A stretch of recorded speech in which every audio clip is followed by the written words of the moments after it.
guys, welcome back to our channel, and if you're new here, please hit the subscribe and bell notification button if you want to see more of our videos. In today's video, I'm going to be talking about why does hair smell and how can we make it smell good. So an early indicator of hair smelling bad is sebum, which is oil. So an overproduction of sebum from the sebaceous glands is actually going to cause like bacteria buildup and stuff like that, which is what can cause the hair to smell. But it's also really good for hair health, so you want to like get a good balance of like, okay, how long should I leave my hair to be oily compared to when I should wash it, so that you avoid that bad hair smell.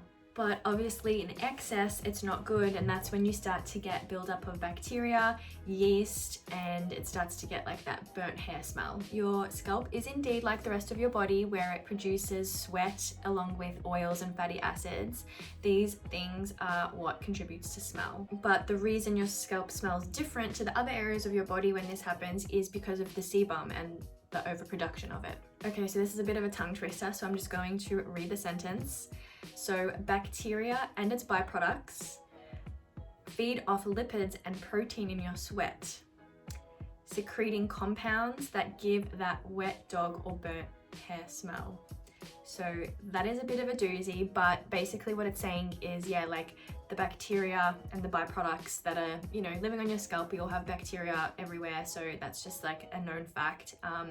But they're feeding off the lipids and protein, because there's like obviously a type of sebum oil on our scalp that I imagine is just like, it's just different to whatever else is on our body. So it's just got its own unique smell, and when left too long, we notice, okay, it's starting to get a little bit weird, and that's when you know it's time to wash your hair. And something else to consider, I guess, is that, you know, our scalp is kept fairly warm because we have hair all over it, right? So it's like your scalp's wearing a little cardigan all the time, and it just creates that perfect temperature incubator, you know, temperature for bacteria to grow. It's just like the right temperature, it's a little bit warm, and so bacteria is able to grow and then feed off the lipids and the oils and stuff like that, which sounds so gross, but it's just what it is, you know. This is the information I've got, guys, so I'm just relaying it to you. Now, luckily in today's modern world, we do have things like hair perfumes that are able to, I guess, help solve some of these smells when we're in these phases of like, you know, waiting to wash our hair. Because the thing is that it's obviously really good to like hold off washing your hair for as long as possible, because it's, you know, healthy for your hair. We always say like wash your hair less if you can, but then you have this issue where you reach a barrier, a point of like, okay, when's the right time to wash it? Because now my hair smells and bacteria builds up, and that's also probably not very good for scalp health either. So the hair perfumes can be really great. They're only really great in the sense that they can prolong your hair wash day.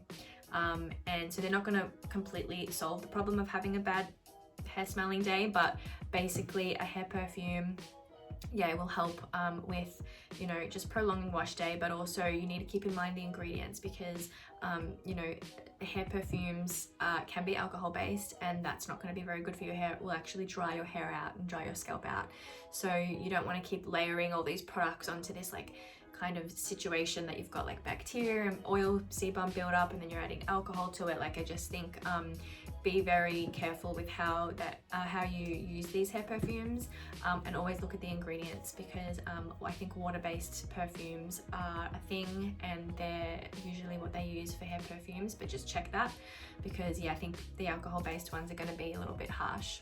So to conclude, I think the ideal time to wash your hair is just when you start to feel like whether it's getting a little bit itchy from like, you know, buildup of skin and things like that, and oil sebum on your scalp, and obviously the smell. Like, if it gets to the point where you can smell your scalp and smell your hair, then I think you definitely need to wash it, because if you can smell it, then other people can probably smell it. And I think for me anyway, I usually go 3 to 4 days now.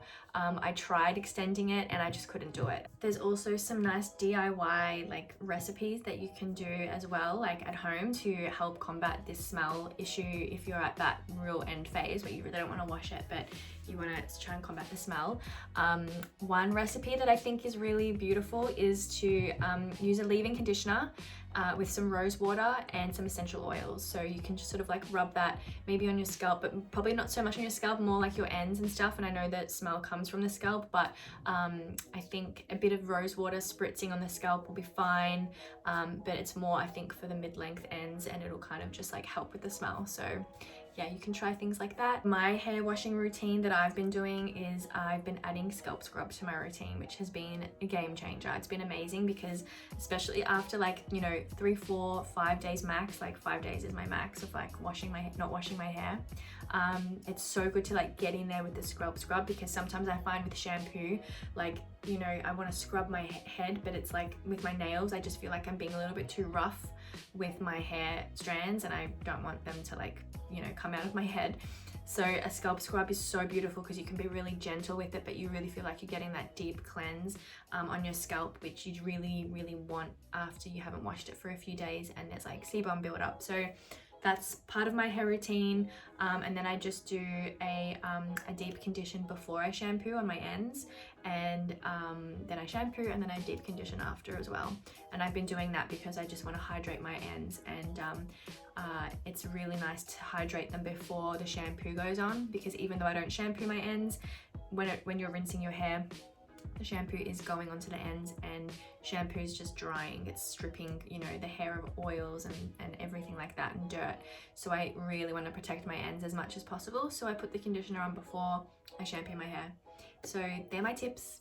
I hope you enjoyed this video. Please hit the like, subscribe and bell notification button if you enjoyed this content, and I'll see you next time. Bye.